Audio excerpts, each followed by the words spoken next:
Bapak dan Mama, saudara dan saudari umat beriman yang terkasih, selamat sore, selamat malam, selamat jumpa lagi.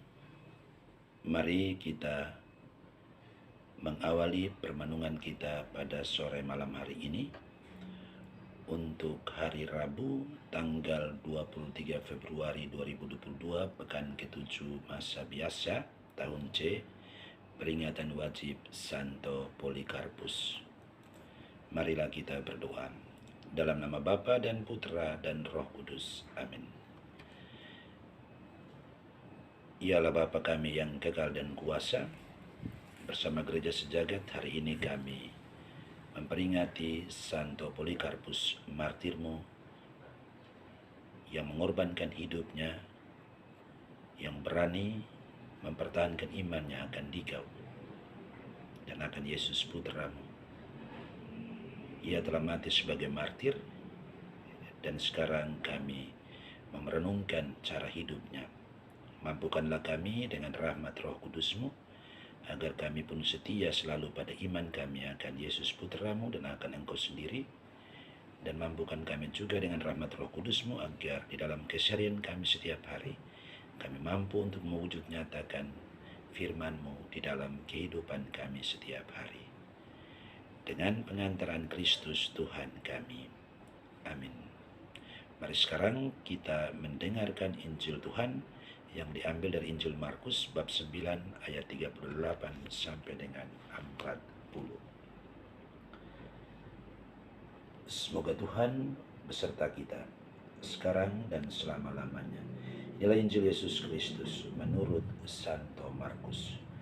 Dimuliakanlah Tuhan. Seorang yang bukan murid Yesus mengusir setan. Kata Yohanes kepada Yesus, "Guru, kami melihat seorang yang bukan pengikut kita mengusir setan demi nama-Mu. Lalu kami mencegah orang itu karena ia bukan pengikut kita." Tetapi kata Yesus, "Jangan kamu cegah dia, sebab tidak seorang pun yang telah mengadakan mujizat demi namaku dapat seketika itu juga mengumpat aku. Barang siapa tidak melawan kita, ia ada di pihak kita." Demikianlah Injil Tuhan. Terpujilah Kristus.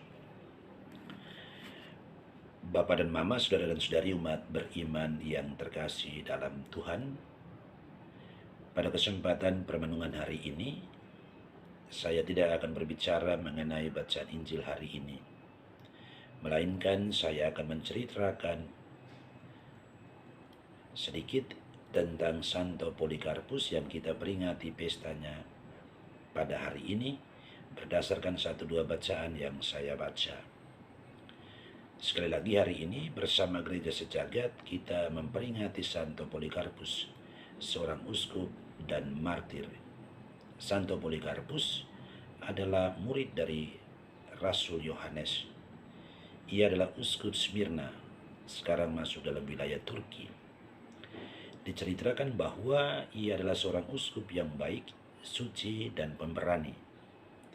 Pada masa itu, umat Kristen perdana mengalami penganiayaan yang luar biasa hebatnya pada masa pemerintahan Kaisar Marcus Aurelius. Penduduk di wilayah kekuasaan Romawi diperintahkan untuk menyembah kaisar dan dewa-dewi bangsa Romawi. Jika tidak, mereka akan dibunuh. Demikian pun halnya dengan jemaat di Smyrna yang dipimpin oleh uskup Polikarpus. Sebagian besar jemaat di Smyrna tidak mau mengikuti perintah kaisar, termasuk uskup Polikarpus. Untuk itu para serdadu Romawi mengejar jemaat Kristen dengan teriakan, "Enyahkan orang-orang Kristen yang kafir itu." Mereka menangkap, menyiksa, dan membunuh jemaat Kristen yang tetap mempertahankan imannya akan Kristus dan tidak mau menyembah kaisar dan dewa-dewi bangsa Romawi. Uskup Polikarpus pun menjadi incaran utama para serdadu Romawi. Untuk menyelamatkannya, jemaat di kota Smyrna memintanya agar ia melarikan diri dan bersembunyi, karena mereka berpikir bahwa kalau uskup Polikarpus mati, maka hal itu akan sangat mempengaruhi iman jemaat kepada Kristus. Maka Polikarpus pun bersembunyi di sebuah ladang milik jemaat. Akan tetapi seorang jemaat yang murtad kemudian melaporkan kepada pejabat pemerintahan mengenai tempat di mana Polikarpus bersembunyi. Para serdadu pun datang untuk menangkapnya. Ketika para serdadu hendak menangkapnya, Polikarpus masih menghidangkan makanan yang lezat bagi para serdadu tersebut. Dan sebelum dia ditangkap, dia terlebih dahulu meminta izin untuk berdoa selama 2 jam. Dan ketika para serdadu sudah menangkapnya dan hendak membawanya menghadap gubernur Romawi, para serdadu merasa sedih dan membujuk dia untuk meninggalkan imannya kepada Kristus dan menyembah kaisar dan dewa-dewi Romawi. Namun ia tetap menolaknya. Gubernur Romawi yang mengadilinya juga merasa sedih melihatnya dan berulang kali berkata kepadanya, "Hujatlah Allah, sembahlah kaisar dan dewa-dewi Romawi, dan bakarlah kemenyan untuk mereka, dan teriaklah, enyakan orang Kristen yang kafir." Tetapi Polikarpus tetap pada imannya akan Kristus dan balik berteriak dengan suara keras bahwa merekalah yang kafir. Gubernur Romawi itu masih terus membujuk Polikarpus, "Angkatlah sumpahmu dan saya akan membebaskanmu. Hujatlah Kristus." Namun Polikarpus kemudian berdiri dan dengan berani tanpa takut mati berkata, "Selama 86 tahun aku mengabdi Kristus dan tidak pernah ia mempersulit aku.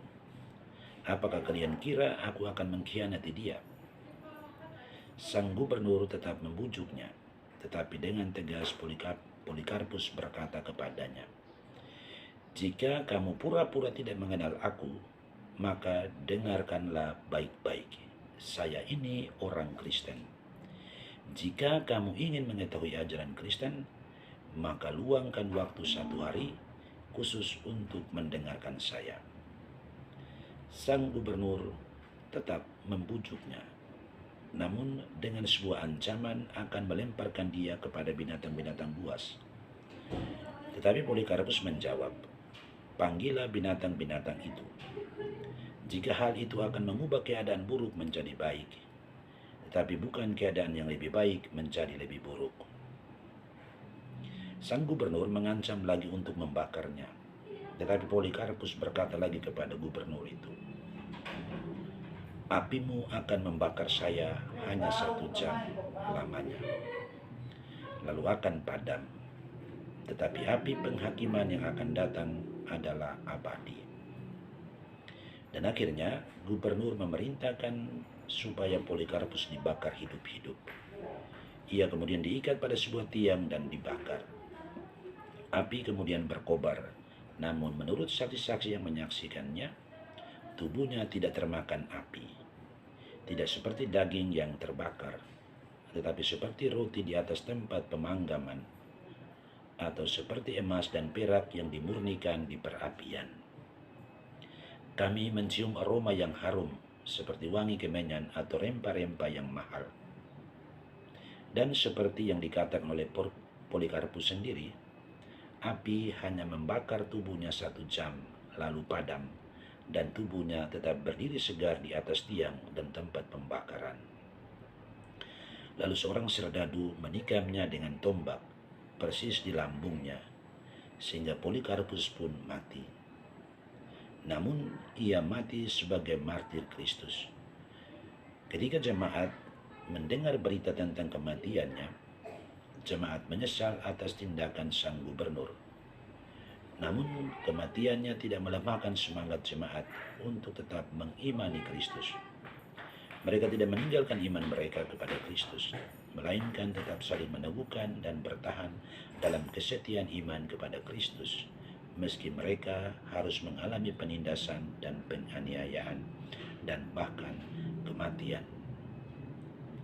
Selanjutnya diceritakan juga bahwa Di atas kuburan Santo Polikarpus tertulis kalimat ini dari jemaat Smyrna.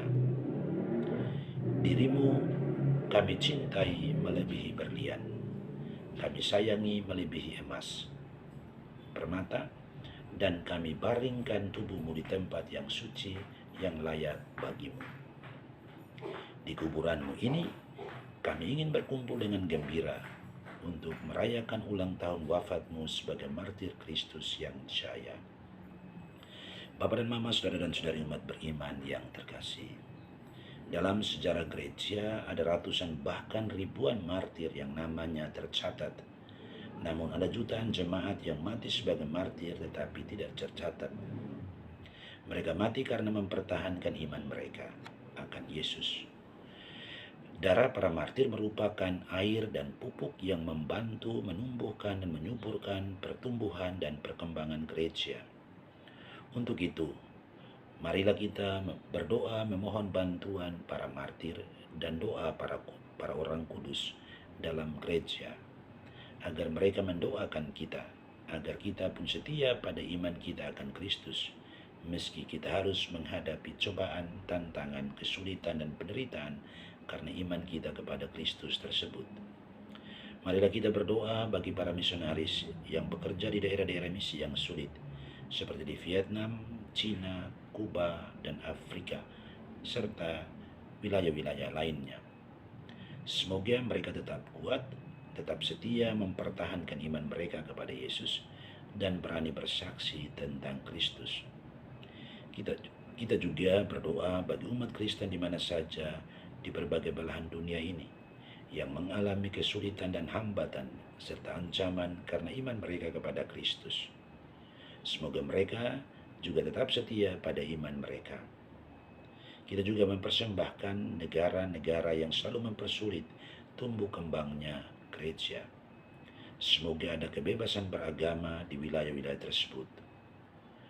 Dan semoga kita sendiri dengan bantuan Roh Kudus, kita mampu untuk membuktikan iman kita kepada Kristus, bukan hanya di dalam kata-kata, tetapi juga di dalam perbuatan-perbuatan yang baik dan benar, sesuai dengan kehendak dan perintah Allah.